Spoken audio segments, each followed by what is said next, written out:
Good afternoon. It is Wednesday, February 17th, and this is Joint Rules. We have one item on the agenda for our meeting today, which is to set the date for crossover. So everyone should have received a memo from me outlining the language that is based on what we used in 2020 with the updated date of having Friday, March 12th be crossover.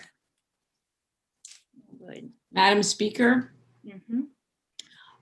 I think it would be helpful, just because we know there are a few people who do watch these meetings at home, to explain to people what we mean by crossover, since we all know what we're talking about, but it might be helpful for those viewers at home to understand why we're going through this particular exercise. Spoken as a true legislator who has been governing remotely on Zoom.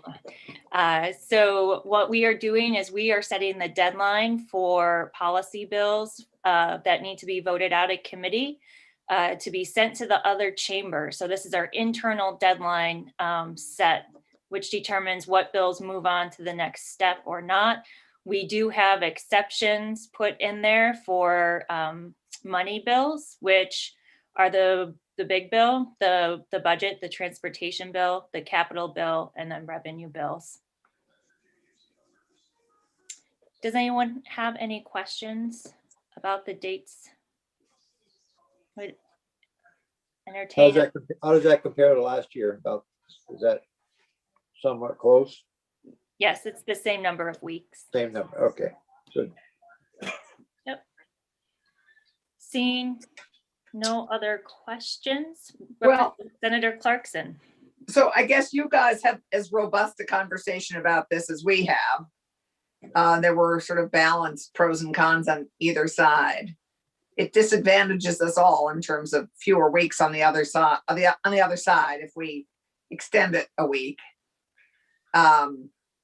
into our precious 18 weeks. Although, given what's happening in Washington, who knows how long we'll be gathering. If adjustment needs to be made, how nimble are we? It strikes me that Joint Rules is pretty nimble. If it's becoming clear that this is not working for people. I mean, I think you have to put a definite deadline. Otherwise, yeah. Oh, yeah. I mean, I don't think you ought to play around with it once you get it established. Yeah. Yep. I'll say that, and then I'll go to Representative McCoy, is that we also have the flexibility for House rules and Senate rules for individual bills that come up that may have special circumstances. And also, because we are in the middle of a pandemic and because of potential changes or new bills that are coming out of Washington that requires us to come together to discuss. I mean, we can do that, but I do think it's important that we set these dates and then we can come back together if there's an emergency of some type. Representative McCoy? you're muted, Patty. I was going to reference last year as well, because we pretty much, that line was there, but then it wasn't. Just because of what happened. So I'm comfortable with these dates, and in case something, I mean, we've dealt with it before, so. Yeah. Yep.